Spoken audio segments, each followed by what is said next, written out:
coming up on Man Enough. Because you are working directly with men, let's imagine this is an individual who hasn't had much success with women and he's just feeling fucking mad.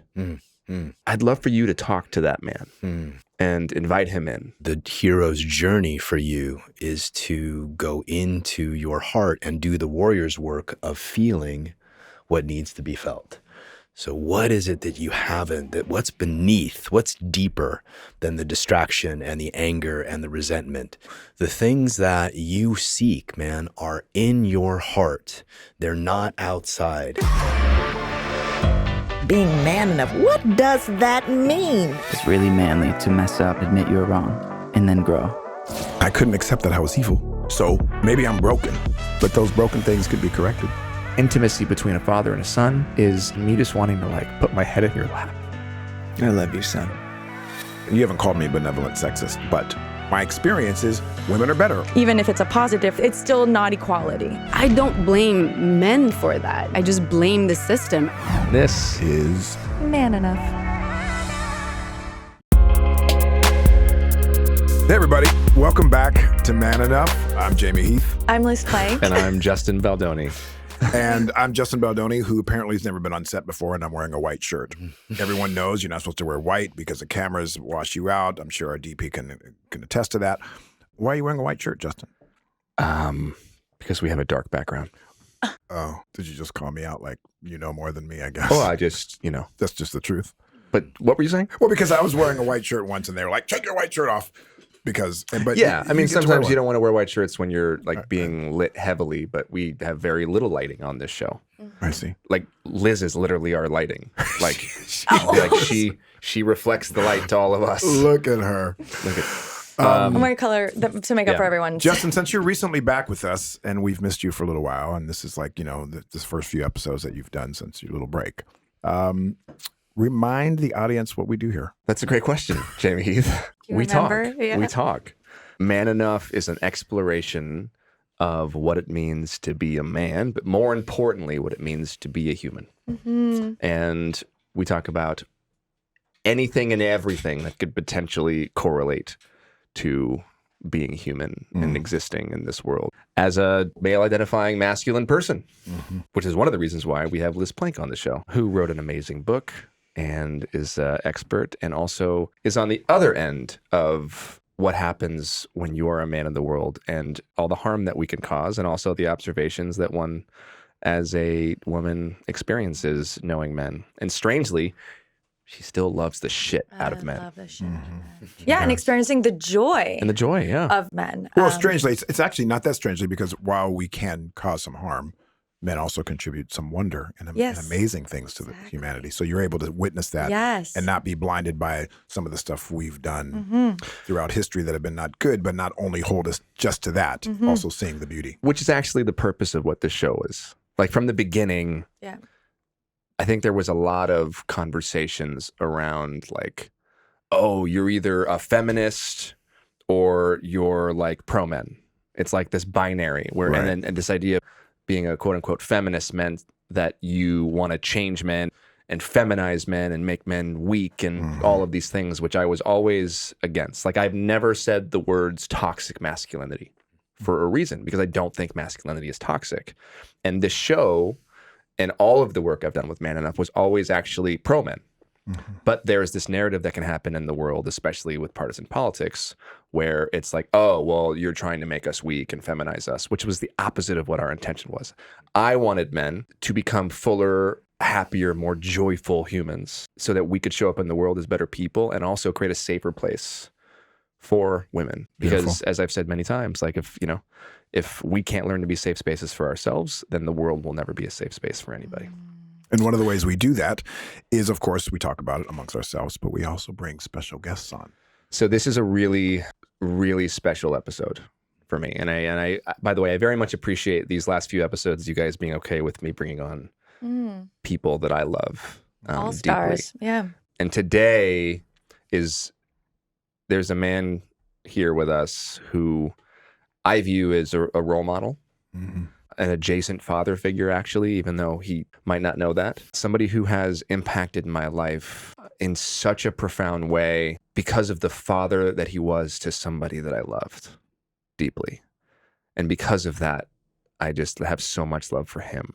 And I'm sure I'm going to get very emotional during this episode, but I've been wanting John Wineland to come on this show since we started the show.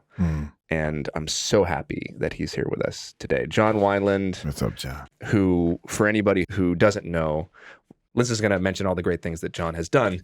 But to me, John was the father and is the father of Claire Wineland, who I was so privileged to know and make documentaries about, who inspired me to make the movie 5 Feet Apart, which was really based on a story that she told me that we made together. And she passed just before I could show her the movie. And John and I have had a kind of a soul relationship and friendship since we met. And I'm so happy that you're here with us today. Man, so glad to be here. Thank you for having me. Thank you. Yes, Thank you guys sir. for having Thank me you. here.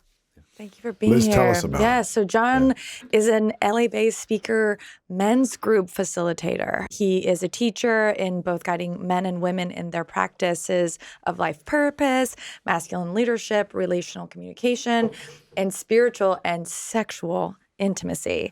We are so excited you're here. We have so much to talk about. And with are you Austin-based now? I'm Austin-based. Austin-based now. Yeah. So we'll correct that. We're really, really happy that you're here. We talk a lot on this podcast, and you do a lot, and you really walk the talk. And so this episode will be filled with really practical advice for people who are looking to really change their lives. John is like the living embodiment of what Man Enough is. Like, that's how I view John. Like, what the work that we do on this show, we're trying to reach men. John has been doing this work for, 20 years now? 20 years, yeah. 20 years now, with a goal of having 10,000 men's groups around the world in process and practice so that men can show up and be not just better men for themselves, but for the people in their lives, which is such a fucking awesome, worthy thing. Excuse my language. No.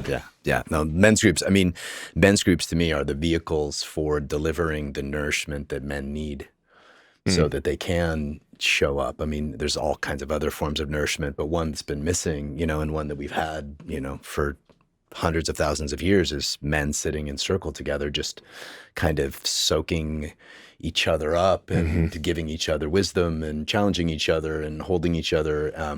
And something actually happens biologically and physiologically, but also emotionally and spiritually when men, can just sit and hang with no specific agenda other than deepening relaxation and nourishment. So men's groups are the vehicle that I found are the most, potent for giving men the nourishment they need so they can go home and be good fathers and be good husbands and be good role models in their community.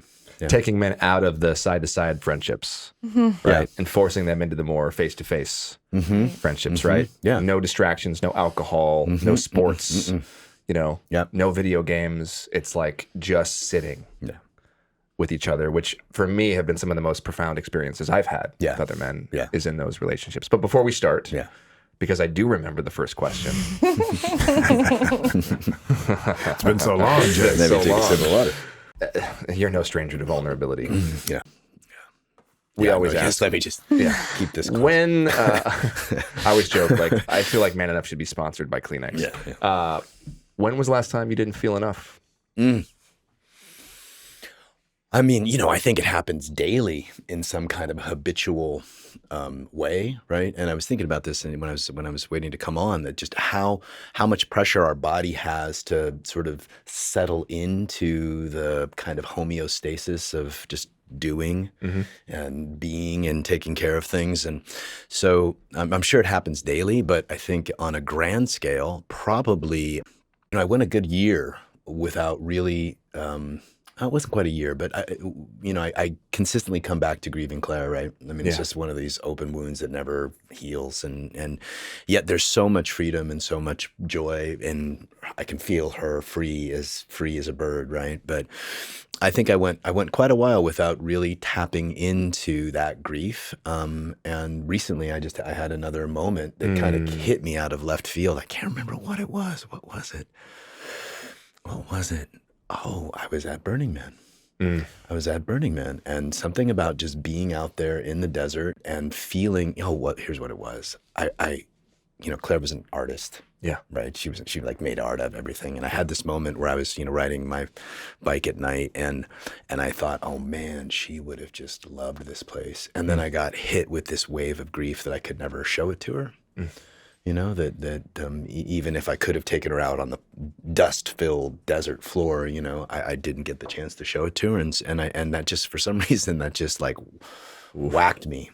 And I, went out into the desert by myself for a good 30 minutes and just bawled and, and talked to her and told her, she can experience it through me. But yeah, I think it happens, habitually. Yeah. With, and this is the real work for men, is to learn how to feel. Right. If I was going to break down what I think men need to practice, it's awareness and feeling sensitivity. And those are actually, guys think sometimes that those just happen or you're born with them, but they're actually skills. Yeah. They're actually skills. You can practice being more heart aware. You can practice being more aware of the space you're in. You can practice being more aware of what's true in your heart or another's heart. And these are actually kind of somewhat yogic, meditative, martial arts skills that men have practiced throughout the years. And I think modern men are just starting to wake up to this possibility of having a more finely tuned instrument of feeling. Not just sensitivity as in being, but sensitivity so you can feel the ripples of what you do in the world and what you do in a room and what you're doing in a relationship. And that's a skill that I think men can learn and are hungry to learn. Yeah. Can you share, as we talk about you and the work you're doing, we've mentioned Claire often or so much on the podcast already, but would you give us a bite size of who Claire was, continues to be? Because I think what speaks to who you are, oftentimes if you want to know someone, you look at the fruit that they bear. And one of those fruits of yours is Claire, which speaks to now the man that you are because of what you've given her and given the world. So why don't you just share a little bit for those who may not know who Claire was? Yeah. Claire was my daughter and is my daughter, and she died in 2018. Justin was there at the hospital the week she died, and but her legacy of being an outspoken advocate for children with special needs is just kind of continues to ripple out into the world. And one of the things that I'm so appreciative of is Claire made it impossible for me not to feel. Like, I think I would have died if I did not, or killed myself or drank myself into a stupor or done something really stupid, had I not been forced, because of Claire's situation in her life, to actually show up in front of a group of men multiple times a week and just bawl my eyes out and be held by 40, 50, 60 guys in that. And so Claire kind of was a gift in that sense. She made me learn how to feel what I would consider to be the most immense pain that a father can feel, which is, your child is dying and there's nothing you can do about it. And then she also kind of took the things that I was studying and I was working on, and we would have these great conversations about making art out of pain, and I was just talking about what I was learning and what I was learning from my teachers, and then all of a sudden she took that stuff and started to make it real, by decorating her hospital room and by starting, a YouTube channel where she would talk about her illness. And we had this interesting symbiotic relationship where I was learning from her, she was learning from me. We were just as much best friends as we just enjoyed each other so much.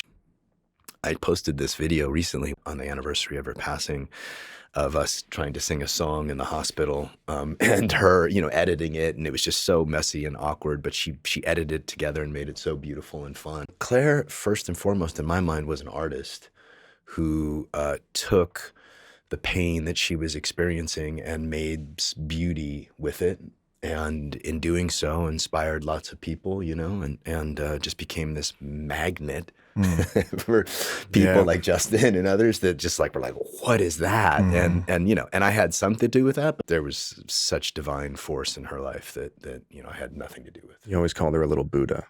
Yeah, she was. She used to, I've been a Buddhist since I was a kid, and I used to sit with her in my lap while I would recite, my morning prayers, and always calmed her down. It always just chilled her out by her bedside. I mean, throughout the years, I would always chant by her bedside. And I'd like to think that did something, you know, in the moment you don't know. In the moment it was more for me than her, but I'd like to think it did something.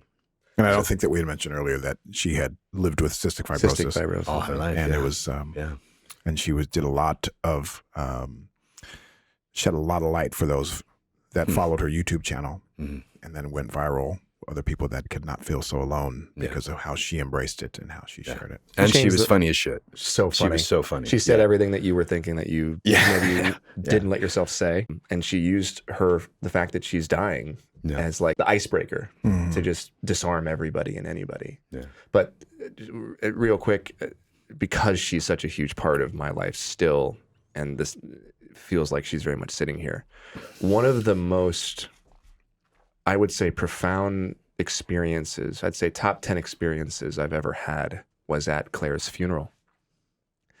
And it ties into the conversation around masculinity and this work. The family had asked me to speak. I said a few words, but I was there as an observer.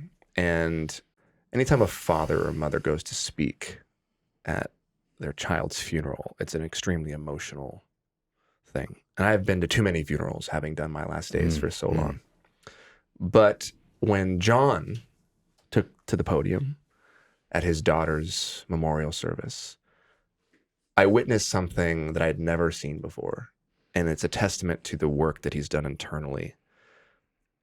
He had a group of men sitting in front of him, his best friends from his men's group. And he takes the stage. And of course, he talks about Claire and her life, but he proceeds to take this auditorium filled with, 1,000 people, through a meditation to let his daughter go. So he takes us and he asks us to close our eyes and literally imagine Claire being set free so that we don't hold on to her anymore. And I just remember like weeping, first of all, because I was holding on to her for a few different reasons. But also at like the strength and the bravery that I was watching her father exhibit in front of all these people, because if anyone was going to have a hard time letting her go, it was going to be her dad. And here he was in this moment, selflessly giving all of us permission to let her go. And it was one of the most beautiful things I've ever seen. And he gets off the stage. And as he gets off the stage, this group of men, 15, 20 men, surround him, and he's in the center, and it was the most beautiful masculine thing I've ever seen. And they surround him in this circle with him in the center and envelop him, and he kind of collapses, and then they sit down. And then afterwards, immediately afterwards, I remember this, the ceremony ends, and all of these men together, like arm in arm, go straight down. They don't talk to anybody. They go straight downstairs, and they have a men's group directly following. And this is what I mean. Like when I said before John came on, I said like, this is a man who's like the walking embodiment, like the purity of this work. I saw it in person. Like, this is what it is. Surrounded himself with men, the freedom to be vulnerable, to weep for his daughter, to lead us through this meditation, and then to go down and like, and to show like, oh, as men, we can do this. Like we can be there for each other. That's what I think the answer is. I just want to share that because thank you. I kind of forgot about that. It really was one of those moments where I just couldn't believe the beauty and the vulnerability and like the awareness of what I experienced that day, which I'll forever take with me. And that's a testament to your work and your men's work and your friends and your willingness to go there. So with that, I wanted to share that because it was something that I wish everybody could have been there to experience. I was one that got to. Yeah, Jamie was there. I'm gonna grab one of these Kleenexes. Let me say that those guys who were there also showed up at the hospital, and they were part of my first men's groups for 20 years. And they were the guys who, when Claire went into the hospital, they would come to the hospital. They would bring food. When she went into the coma, I made one phone call, and then in a few hours there was 20 guys coming up the elevator, just ready to take me into a room like that and help hold me while we were deciding what to do. And so that was built over a long period of time of us just continually leaning into each other and leaning on each other. And thanks for bringing that memory back. I'd forgotten that. I'm deeply grateful for that. So sweet. I'd love to dive into relationships a bit, both for men that are seeking relationships and those of us that are in relationship or marriage. I'm witnessing something very interesting, having been married now for 10 years with my wife for 12. Breaks my heart what I'm seeing happen in the dating world right now. I have so many friends like Liz, like my baby sister who's in her mid-30s now. It just feels like people are so lost. It feels like men don't know how to. I don't want to generalize so much, but because of what I'm seeing, and it could be just in the fringes, specifically on the coasts, it just seems like men are having a really hard time committing. They're having a hard time understanding, should I be chivalrous? Should I buy dinner? Should I not? Am I allowed to kiss her? Do I have to ask permission? Am I allowed to touch her waist? Like, there's a lot of fear. I think fear of being canceled, fear of maybe not getting consent for something that maybe they thought there was consent for, because we're seeing so many things happen. There's a quote I love from the Baha'i writings. Abdul Baha says that love is a light that never dwelleth in a heart possessed by fear. And there's just a lot of fear. I think there's a lot of fear on the side. And I'm gonna blanket statement here, mostly heterosexual relationships. I'm seeing this because actually, believe it or not, satisfaction is much higher in same-sex relationships. But heterosexual relationships seem to be struggling right now a bit. I'm seeing a lot of what I'm diagnosing as paralysis of choice.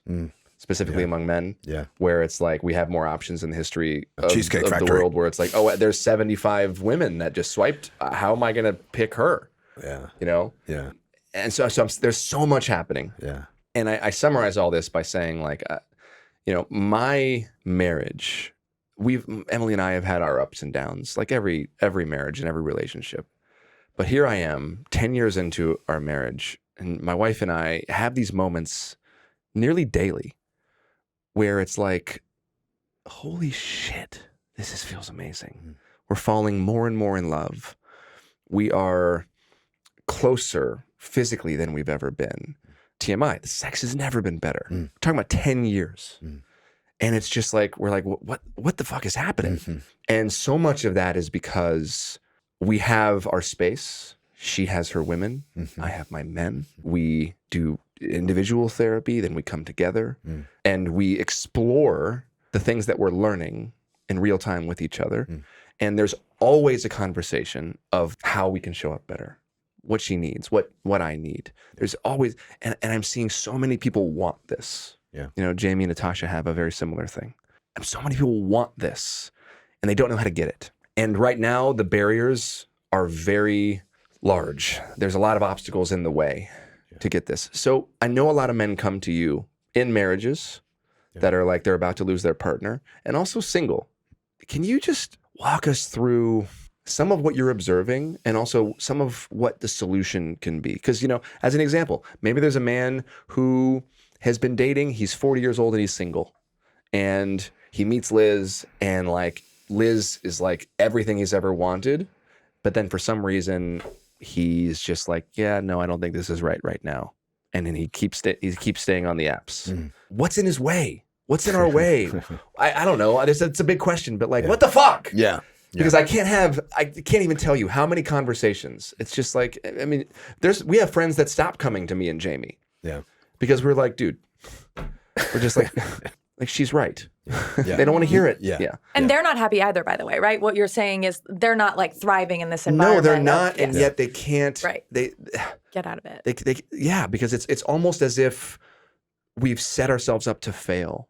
And I see these amazing men and I see these amazing women, and they're right there. They're like an inch away.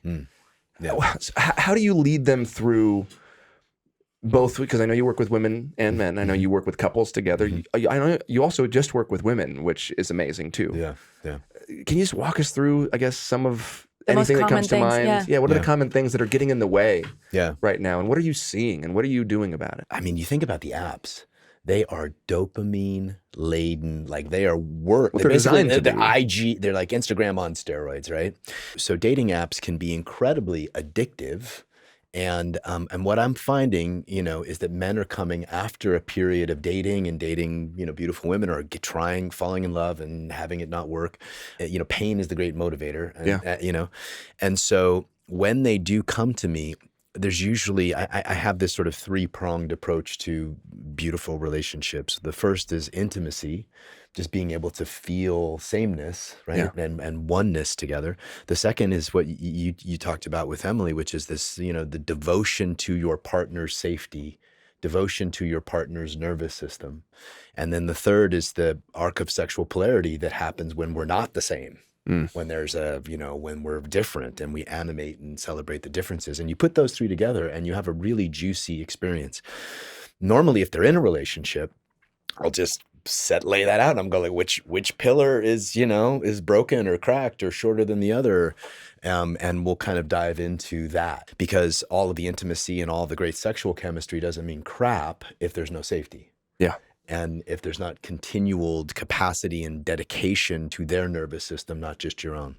So in relationship, that's kind of where I go. And like your experience, I find lots of men who are 10, 15, 20 years with their partners, the moment they start to do the things that you're talking about, things get better. Sex is deeper. There's more trust. There's more love. Mm-hmm. So that's in relationships. The issue I see with a lot of men is this feeling capacity. That there's a sense of being able to be aware of what will lead the moment into deeper love. What will, at any point in a relationship, I'm sure you and Emily have co-created this, where you're like, okay, our love needs this, and our love needs this, right? And you kind of come up and you have to in a long marriage with kids, you have to reinvent yourself. Every few years, sometimes every 6 months. We're not going to be the same people in 3 months or 6 months or 2 years that we were. And so it's like an ongoing dialogue. Yeah.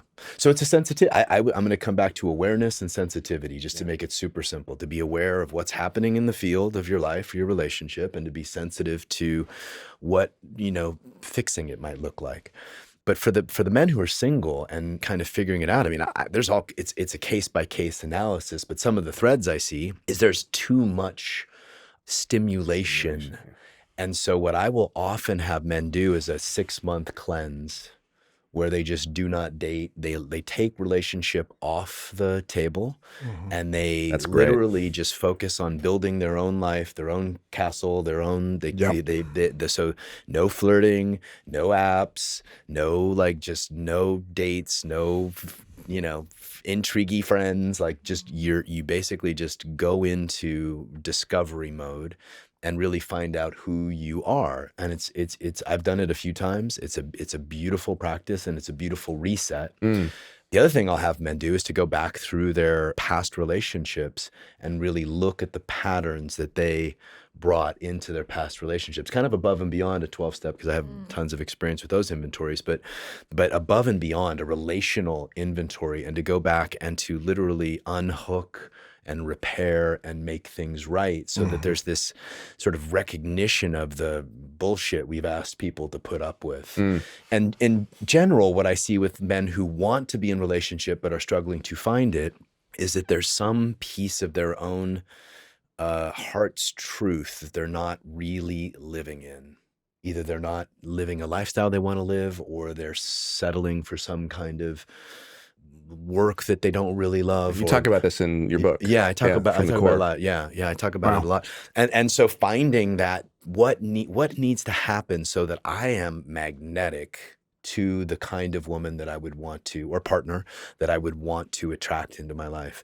And that is where men's groups come, because men can sit down and you can go, okay, what would make me magnetic to this type of partner that I want? And they'll go, okay, well, here's your 12-point, action plan for the year. Go work on these things, and we'll feel how you're doing. And then when we feel like, okay, you've hit a certain point, we'll you'll have our approval to date again. Right. And sometimes that's helpful. So I think really getting clear on who you need to be in order to attract the kind of person that you want to attract, and then getting busy. Do you need to lose weight? Yeah. Do you need to stop getting high? Do you need to like learn to make more money? Do you need to help more people? Do you need to feel the space more and not just be constantly self-referencing? You know, there are very specific things that men would need to become more magnetic, and it's usually not. It's not that surprising when they really look. And sometimes it's so hard for us as humans, but I think as men, to be objective on ourselves. And which is the gift of like men in community with each other. Because I can tell you personally, like I know when I am reaching that point in my life where like I need some truth spoken into me. Yeah. Like I think we know as men, and what makes me so sad is so many men don't have any community, anybody who can really speak into them, because many men have their closest friends as like their drinking buddies, or they play video games online, or, you know, they'll go watch sports together. Yeah. But I mean, how many times have we, I mean, even recently, like how many men are taking their own lives that had friends that the friends had no idea. The friends had no idea they were suffering, or they were dealing with this or this. And so I think about these men who just so badly need another man to speak into them, but they don't have it. Because we're lonely. We're like, we've isolated ourselves, like the myth of masculinity of like the lone wolf, and, which we've debunked completely now at this point. Howard Rourke and that right? whole thing. It's like we need that, because when I'm at my lowest, which, you know, I had an experience not too long ago where I was at probably the lowest point in 10 years. What was the first thing I did? I didn't reach out. It wasn't my wife. It wasn't. It was, I reached out to my best friends, and I got myself with a group of men, and I had them pour truth into me. And truth is not always what you want to hear, but it's what you need. Yeah. And that's what I just crave and desire for men, especially the men that are lonely, that like are blaming women. Right? We have like the quote unquote incel world where they're like blaming women for their loneliness. When it's like what they need is other men, not to be like, oh yeah, we're the victims, but what we need is other men to pour into us and pour into truth and sharpen us. And until you've experienced that, like, it's fucking magical. It's life-changing. You know, so much of also, as I'm listening to you guys talk, so much of what is pushed in terms of the traditional masculinity pressures actually go against, I think, what most men want in their lives. And like sex to me is the perfect example of that, where a woman can tell when a guy is not connected, right? And like that will not often lead to a great, you know, sort of physical exchange there. And when a man is connected to himself, when a man is connected to you, it just makes that physical intimacy so much better. So yeah, do you feel like this also impacts men in their, you know, in the bedroom in ways that they're like, I want the opposite of that? Totally. It's got multiple chapters about Let's get into it, John. What you will find is how you show up in the bedroom is likely how you show up in the world. Wow. So if you if you're pleasure seeking, right? You're just, you know, like, give me. That's probably how you relate in the world. If you check out, right? Or if you're shallow, you're breathing shallow, you're feeling shallow, you know, you're having shallow sex, or if it's just physical and it's not heart-based and energetically deep, that's pretty much how everybody's feeling you in the world. So in my programs, it's, you know, it's so easy to point out, like a woman will give a man feedback and say, well, I would need to feel you. I need to feel more fierceness in your heart. And then I'd ask everybody, would you guys like that from him too? And they're all, yeah. And so it's so clear. It's so clear that our relationships, and in particular our sex, is such a beautiful portal and mirror as to how we're showing up in the world. Yeah, that's such a great point. Yeah. So what do you think? Because, when we first did the podcast, we talked about like, we're all at different stages, right? There was a lot of conversation when this podcast came out a couple years ago that like, we were way too advanced. There were so many men that were just like, hey, I don't even know what I'm feeling. Like you guys are talking about crazy stuff. We were like calculus. I was terrible at math, so that's, you know, for me, it was like calculus. So what I described, I think, is master's doctorate of like, okay, this is where you can get to. What about all the men who are just fucking lost right now, who don't know where to go, what to do, if and what they're feeling, who go from relationship to relationship, maybe are not the best men or partners in certain relationships because they don't know how to be with themselves, or men that are addicted to things or gaming or alcoholism or whatever. There's so many men right now that are searching for connection. Yeah. What's the starting place? Where do we start? Yeah. I mean, that's why men's groups for me are the place to do it. And it's, like all great transformations, it starts on the fringes. And if you search now versus 5 or 10 years ago, you'll see so many more searches for men's groups. And how do I start a men's group? And where do I find a men's group? And so having, communities in various modalities, some of them therapeutic, some of them mythopoetic, some of them, yogic embodied, more like I am, and just giving men lots of options to find men's groups. So a guy can actually get online and go, where do I find a men's group? Or how do I find a men's group? And start there. That's more available. And I think that's only going to become more and more available. And thank you for your work and giving me a chance to pound the table about men's groups. But above and beyond that, I think it's such a simple thing. Breathe. Learn to breathe. And I know there's guys out there, what the fuck? What do you mean breathe, But that is the key. Learning to breathe is the key to feeling more, to regulating your nervous system, to becoming less reactive, to being, to living in more equanimity, to being able to, traverse life's storms. If the only skill, I wish they would teach this in school. They should be. They should teach how do you breathe so that your nervous system can get downregulated, So those would be two things. One that anybody can just jump in and start doing now. There's a great book by James Nestor called Breathe, which goes through why it's so important, and he just lays it out, the most beautiful biological, physiological, emotional argument that can be made. What do we get wrong about breathing? How are people not breathing correctly? Are men not breathing? Shallow.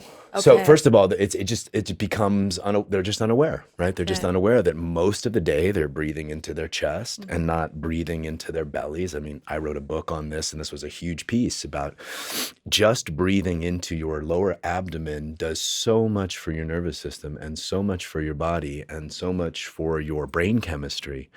So breathing deeper, slowing down, right? Learning to, take a breath in between, sentences. But basically we need to learn to breathe more deeply and more slowly. I think I've shared this before on the podcast.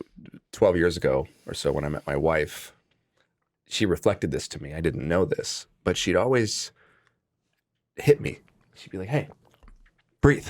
And I didn't know this, but I'd spent my entire life holding my breath.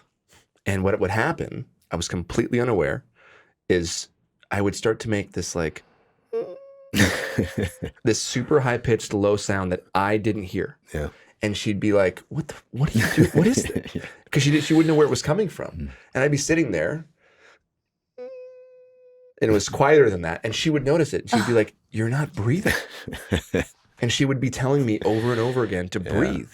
Yeah. And I didn't know that I wasn't breathing because I was living in fight or flight. Yeah. Yeah. Till I was 30. That's what most men are doing. They're living in fight or flight. Women too, but men in particular are living in fight or flight. And you bring up another great point to your question, Liz, is that ask, if you are in a partnership, go to your partner and say, what would you need from me in order to trust me more? And unless you guys are just in a horrible space, right? Yeah. Trust her. Like, she'll say, breathe, she'll say, breathe, man. She'll say, slow down. She'll say, maybe, cut down on the video games. She'll actually, the feminine heart is such a beautiful oracle for what, like your wife pointed out, like when you're not breathing, they'll see. And if we pay attention and we revere their feedback rather than take it as criticism and get defensive or reactive, they're actually just wanting us to deepen.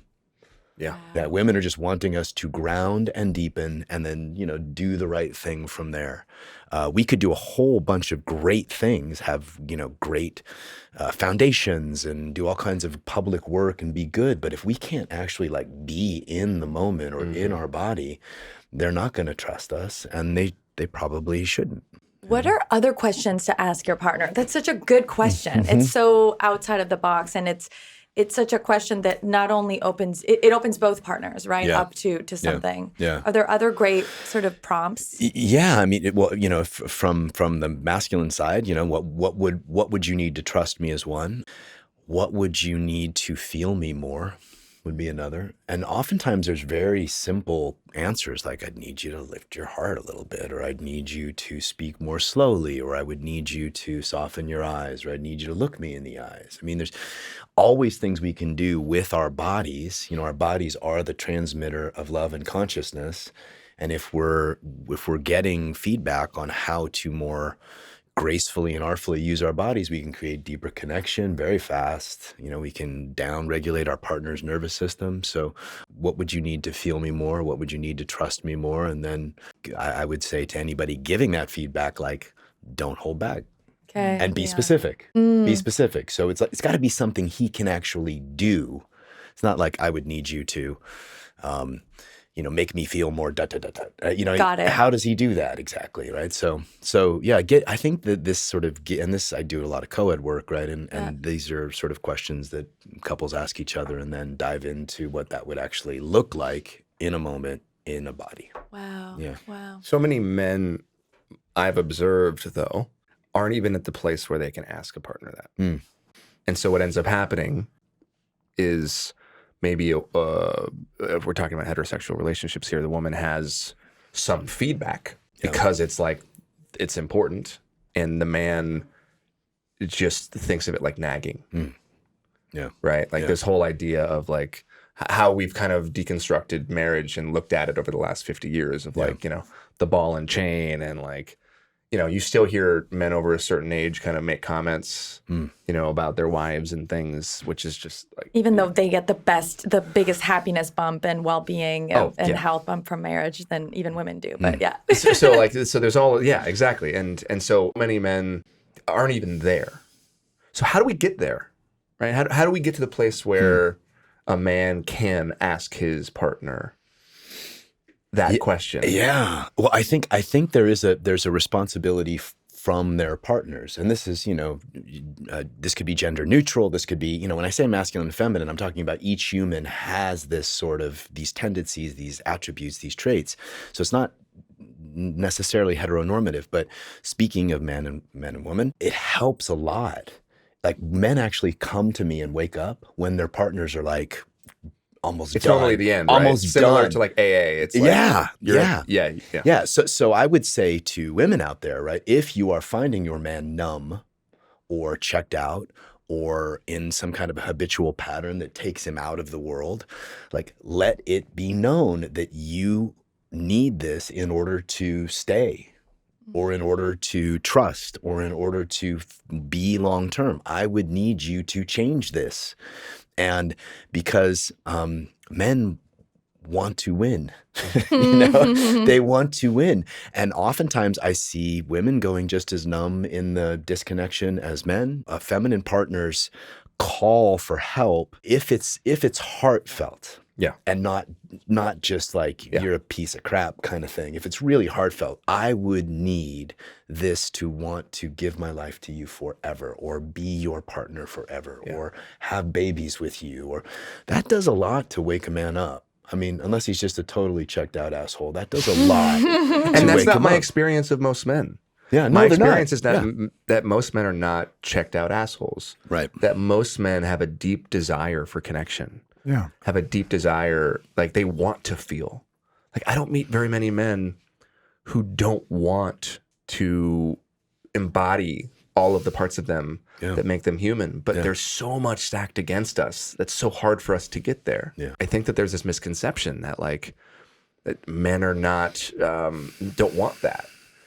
And I just think that that's so wrong. I mean, just look at, besides yourself, I have a few other friends that are in the men's work space. And you tell me, like, are there more men now that are finding you and tracking you down than ever before? Every year. The last, 10 years, every year there's been more. You know, it started, I'd have a group, I'd do a training every year just for men, and went from 6 to 12 to 20 to, 60 we had this year. So I take them out into the desert. We build this camp from scratch in the desert. We're there for 5 days just outside of Death Valley, and we just go in, and go into feelings that haven't been felt and things that need to be buried in the desert and things, we'll do a vision quest. Men are hungry for depth.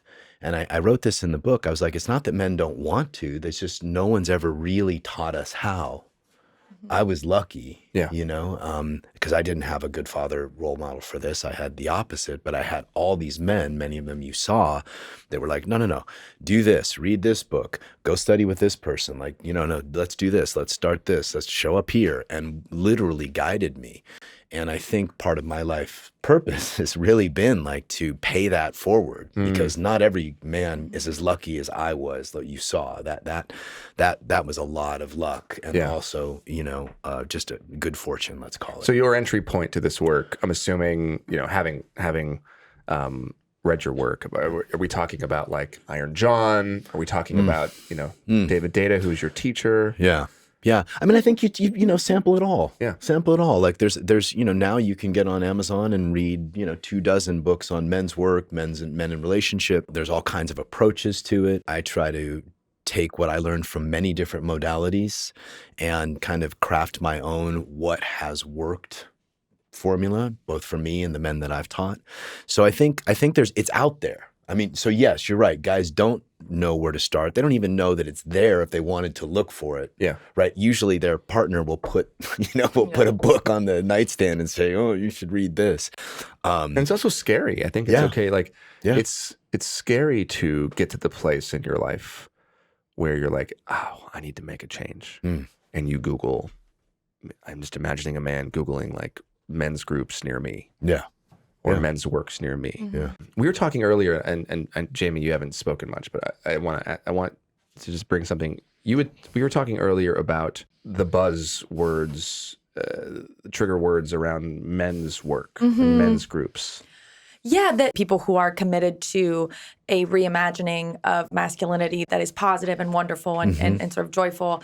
And then it's also been a buzzword in like the manosphere and the, sort of Andrew Tate world or worlds with an S, right? There's a lot of varieties out there, but it's, how do you know? Like I was in a Uber the other day and like this Uber driver was like listening to a tape that was like half of the time I was like, oh, it was like masculinity is so important and being a devoted man is, and I was like, yeah, listen to this guy. And then it'd go like down another, and then being disciplined and being powerful and being, and then I was like, wait a minute. So I couldn't.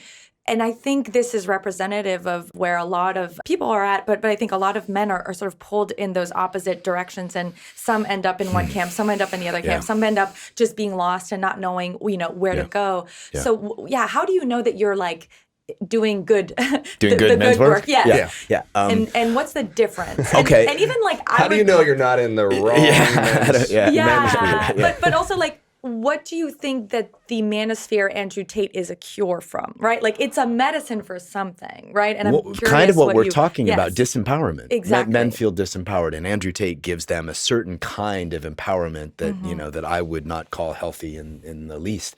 To answer your question directly, they're partners. Their partners make it really clear if they are more present, more open, more devoted, more reliable, more in integrity, right? And I think you can just start to feel, because I have many people who are in my groups for 3, 4, 5 years, and it usually takes, you got to think these are epigenetic patterns passed down from father to son to many generations. So unwinding the karmic, kind of crunchy embodied stuff that a lot of men are carrying takes a few years of real work. And over the course of a few years, you'll actually see men be more open, more integral, more reliable. I try to talk about this new paradigm, which is moving from accumulation, warring, winning, right, which has been the masculine paradigm for most of history, right? And I'm generalizing, of course, but for most of in this culture, right? And moving from that paradigm to a paradigm of presence and liberation. And when I talk about liberation, I'm talking about liberating love, liberating consciousness. And so this new masculine paradigm is about liberating love and liberating consciousness. And I think you can see that when somebody's really walking the walk. And in groups, there are groups out there, not just Andrew Tate, but there are other groups who kind of have that. They're not liberating love. They're not liberating consciousness. They're still in, it's just a newfangled, more empowered or differently empowered form of accumulation and winning. Mm-hmm. Get as many women as possible, get as much money as possible, get as much status as possible. And that's a really clear way to distinguish, I guess, if you're looking at a men's group, or is it about winning or is it about love? But ultimately. Also love win. Doesn't love make you win too, right? Totally. Is it mutually exclusive, right? Yeah. That you can be loving and kind and still win and actually probably have a better win and a more deserving win and a more satisfying win. Yeah. If you do. What I think a lot of men don't get is that you can have incredibly loving, open, juicy feeling heart and still be grounded. Right. Yeah. And still have stillness in your body and still feel, the infinite. And when you put those two together, feeling sensitivity, which I would call the feminine in general, right? And then, capacity for stillness and feeling consciousness as all of our masculine. And when you integrate those two things, you have an integration, let's call it an integration of yin and yang. Hey, everybody. So look, for the next 8 minutes, the audio is going to sound really bad. Our power went out, the mics went bad, so we ended up having to use the camera audio, which means it sounds bad. So I wanted you to know that we know it sounds really bad, but with that, it's all good. We're going to jump back in. Thanks. All right. Welcome back to the Man Enough podcast. Yeah, there's a lot of crap out there in masculine empowerment. A lot of men are in a lot of pain, and they're reaching for something that will help them win. I will often get guys come into my programs who want that. And it's I kind of bait and switch them a little bit. And I'm like, yeah, but you know what? Like, what if you went into your heart, literally, and felt your heart and then touched her or kissed her? Like, what if you really felt the weight of your own heart as you kissed her? Notice what happens to her when you do that. And they'll see like, oh, I win. Yeah. So, I win, but I'm winning from a different place. Yeah. So much of seduction, and Jamie, I want you to jump in, but like so much of seduction is, I think a lot of men come in at like, look at me, like what can, I'll show off and perform, peacocking. Yeah. And women, it's like, no, see me, and when you see me is when I'm really interested and feel connected to you. Yeah. And when you really juicy and lit up and, like full of the stuff that makes it beautiful to be alive. Yeah. Well, I'm for the most part, I'm just taking it in, listening. I am not one that is short with the tongue and drunk. I think to share. I've noticed that on previous. So I'm listening, number one, because your disposition, the way you speak is very relaxing. I'm interested in this and how you approach this. So I'm careful not to vilify, all of us want to be careful of this. Yeah. My recent consciousness is to not vilify men, to not use statements like men are suffering, because I think as soon as you say that to me, I get defensive. No, I'm not. Don't tell me I'm on this side of the spectrum. As soon as you tell someone that they're losing and they can be better from that perspective, you get something. And this is also being a part of 12 steps. Yeah. Oftentimes the people that come to 12 steps don't come until they are completely broken down. Yeah. But there's so many people in the middle that are just normal, decent people doing pretty well that can use information to be even better so that they don't find themselves back at square one and two. I think men included, I think most men, as you had just said, Jay, are decent people. Most men are not abusing their wives. Most men are not super racist that are trying to put their throat on people's neck and all that stuff. But there's these, can't use the term blind spots, but list of better terms. They can't see some of the obstacles that prevent them from seeing. How do we reach men that consider themselves that they don't need help? They're not like, oh my God, I'm suffering so much, and they can finally hear someone reaching out to them. I got to get all over men's group. Yeah. How do we find the men that are trucking along, working pretty decently, providing pretty well, being decent humans? How do we get them to reach out to men's groups? Because those are the ones I feel that we need to reach before they go back to zero. right? And identify without making them defensive. Yeah. I think what's happened is we're at a space in relationship history where women in general don't just want provide and protect from their partners. Now provide and protect and support is kind of the starting point. Like now presence, integrity, depth, grounded depth, like these are all currencies that I've seen that the modern woman wants in a sexual and relational partner. And so what's starting to happen is women are raising the bar. And that leaves men a little confused because we were taught the myth of the good husband. You know, I make good money, I'm a good father, I support her mission or her work, I show up, I take care, but she's still dissatisfied in some way because I'm playing video games 2 hours a night, or I'm, you know. And so I think that's a real. What's that? Oh, wonder why. Yeah, that's a real issue. You know what I mean? And I get your point about meeting men where they are, not like trying to pigeonhole them. That's a really good point. But I also see, I guess what I feel so much of, and what I have to fight all the time myself, is just numbness. So to answer your question directly, presence wakes something up in men. So when more men are breathing and full with love, right? Because they're in very deep relationships with other men and living as in a space of integrity, something gets transmitted that becomes kind of magnetic, I think. It's kind of, you know, if you do your own inner work and you do your own work, like people kind of start to notice and go, wow, like what's he on? Like, what's he doing? Right. And I think that is how we reach those people. Like the new alpha. Yeah, that's new alpha, I would say. Yeah. So if that answers your question. It does, yeah. I've been a part since I was 25, part of men's group. Mm-hmm. And my experience one for the first time, maybe I was around 25, which I had never before that. And then I went on this retreat with about 150 men, and it just blew my mind what was happening. And they were all decent. Some maybe were considered broken, but most were decent men who, for their eyes, were like, man, I could be better. And the ways that I'm not decent are actually harming humanity, or harming my spouse, or harming my children, harming my coworkers. And it was good people. Yeah. You know? Yeah. But in those conversations, we were like, oh man, this is where I've been suffering. I didn't know. Yeah. So since then, I've been a good part of them, including 12 steps. Yeah, it's so powerful, the work that we do, and specifically you in this case, to help advance us.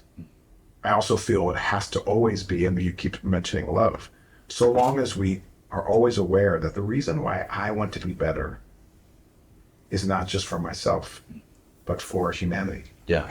You know, so that my family and that my friends and the people that work underneath me or above me and the side along me can be better, that we're advancing. Yes. And it's not just self-serving, because I'm actually quite sensitive to this whole self-serving stuff. Yeah. I think it's great. Yeah. People got to do, but eventually people are in therapy for 10 years and they're constantly trying to find themselves and be good 20 years and 30 years, and it's all about themselves, and then they die and it's like, I was always looking for my happiness. Great.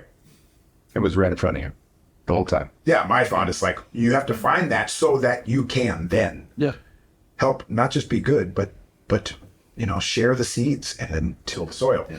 So that other trees grow and grow and grow, right? So this is, I think, one of the things that we do good as men is we're providers. Women can be as well, but we're taught to be providers. That's a good thing. Yeah. How do we provide? By being better and then providing elsewhere. Yeah. To answer your question in just a slightly different way, I would also say that one of the ways to reach men is for men to challenge men from a space of fierce love. Like, I'm sure you have friends, you're like, you know what, like, I can feel this guy's holding back here. This guy's not living out his truth. And never shares his thoughts. And the masculine grows by challenge. So if you're in a group, I mean, I'm sure you've seen it in your men's groups, that there's something beautiful that happens when you get hit by the sharp sword of like, you're numb, brother. Yeah. But and I know there's more in there, and I want to feel you more. And you know, you kind of shake him a little bit and go, yeah, I want to feel you more. And that also has a tendency to pierce men's hearts. While also doing this, I've learned this. To start though with, wow, man, you're doing so good. Look what you had. Yeah, of course. Look at all these things. And then, look how you're numb over here, right? So then they can receive that and not feel defensive. Yeah, of course. So that's really important that we do that. Yeah. Oftentimes I think men, in my experience, don't feel that first. True.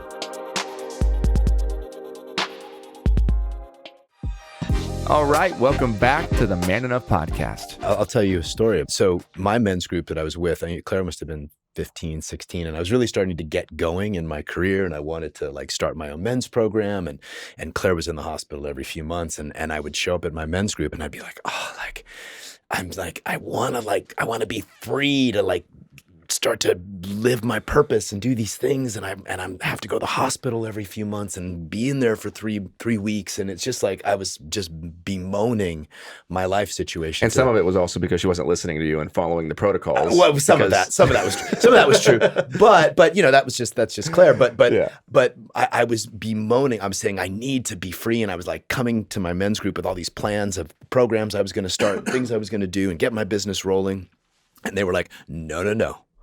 Your job right now is to practice what you preach with your daughter in the hospital. You do not start anything until she is 18. And I didn't start anything until she was 18. And they like kept directing me, no. You want to be a men's teacher? Like, here's your work right now. Like, go to the hospital, be present with her, breathe there, meditate there, meditate with her, like show up, make enough money, like be a man, so to speak, And it was the best advice I could have gotten, because wasn't what you wanted to hear. No, I wanted to hear like, no, be free and like do your thing and she'll understand. And when she turned 18, I sat down and I said, look, baby, like I'm actually going to start spending more time traveling and more time doing my things. And she was all in on it. But yeah, you're right. We cannot see our own bullshit. Yeah. It's true for all humans, really. We need people around who are going to both support us and call us out, and that's what good men friends will do. Good women friends too. I wonder if that's like one of the we talked earlier about how to know if you're in a good men's group or if you're doing men's work. Yeah. I wonder if one example or like a barometer test would be: are you in a group that's just validating how you feel, or are you in a group that's challenging you and not letting you be a victim?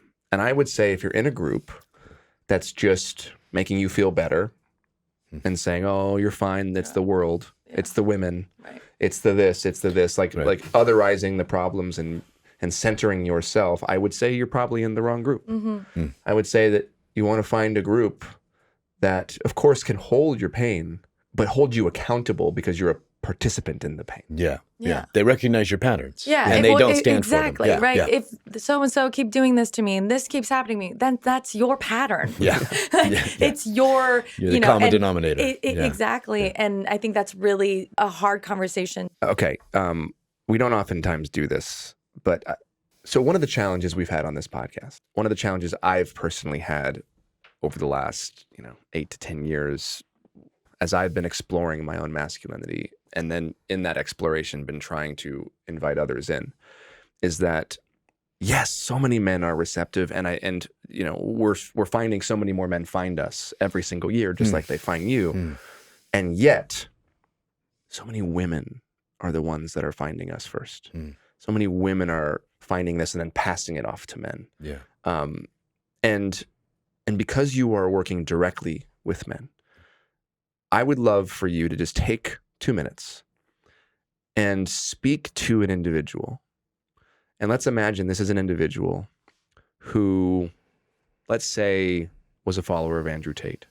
Let's say is somebody who hasn't had much success with women, who struggles with relationships, who maybe plays video games a lot during the day as a way to numb himself, or maybe just has a job that he hates and he's trying on the dating apps and he's just it's not working and he's just feeling fucking mad. I'd love for you to talk to that man and invite him in. Yeah. I would say, brother, your loneliness is beautiful, and I see it.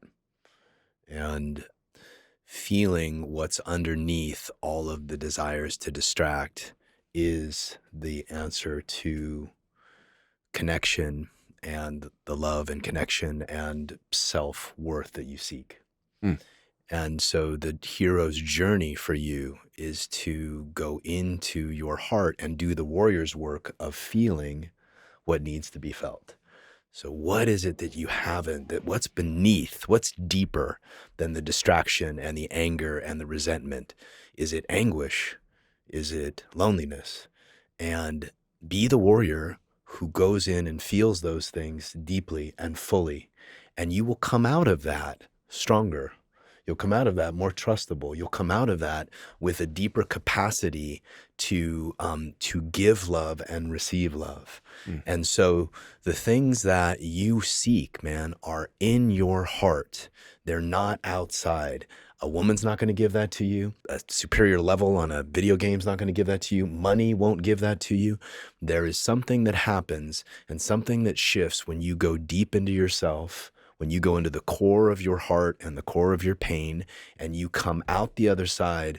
Something happens, something changes, something transforms in you, and that transformation is the key to the life that you seek. Beautiful. Yeah. The only way out is through. Totally. Yeah, totally. So we're not doing the last You can do the last question. Okay. Do it. What does it mean for you to be man enough? Ooh, yeah. I think all the things that I've been saying, right? I would like to be a man who feels what is happening in a moment. That being man enough for me means being committed to the skill set of being able to feel and be in the moment. So to stay present, to stay connected to whatever's happening, be it my emotions, their experience, my experience. And so I would say being man enough for me means living in the present moment, fully open and fully aware. Yeah. That's beautiful. Wow. Well, if you're listening to this and you're at all drawn, any part of you, if you're able to feel it, is drawn to what you've heard John talk about, take a second and Google men's groups near you. Google John Wineland. I highly suggest his last book, which I just thought was so beautiful and so well done from the core. Yeah, thank you, man. I mean, whether you are single or in a partnership, even just, we didn't even get into it, but even just the way that you describe masculine and feminine as energies that all of us have, right? We're not just talking about men and women. We're talking about all of us, because those polarities exist in every dynamic. Yeah. It's a fantastic book. He even gives 30 minutes a day you talk about. Like, there's work that you can do every single day to become this person that you want to be. Right. And that will influence all of your relationships, your partnerships, your friendships. And so I highly suggest his book. And where can people find you? JohnWineland.com. Yeah. And you have, or just Google Claire Wineland's father. Yeah. and you've trained so many people now in this work. Yeah. So chances are there's a men's group that is near you. All over the world. All over the world. We got people in Australia, a few in Europe. I mean, and can they join on? Are there Zoom groups for people that maybe? Yeah, there's Zoom groups. I'm probably going to start to do just a bi-monthly men's circle online so that everybody can join. So yeah, I'm going to try to do that. But yeah, there's men's programs and you offer also for women. Yeah, I offer. I'm not doing women's programs anymore. The last year I did 5 years of it, and I'm like, and I want to be at home more, be at home more and be with my girlfriend. And, so I'm not doing women's programs anymore, but I do co-ed, very deep co-ed programs and intensives, and very deep men's programs as well. Awesome. Yeah. Cool. Love it. You want to be at home with your girlfriend. Right? She put her foot down. Want, she's like teaching you 12 workshops a year, man. No. Yeah. So Good. Well, thank you for coming on. This has been a long time coming. Thank you. So nice to sit with you. I'm so grateful and happy that you're able to speak to our listeners. Thank you, Justin. Indeed. I have so much love for you, man. Thank you, Liz. Yeah, thanks for having me. Yeah. All right. Until next time. I'm Justin Baldoni. I'm Liz Plank. And I'm Jamie Heath. And this is Man Enough.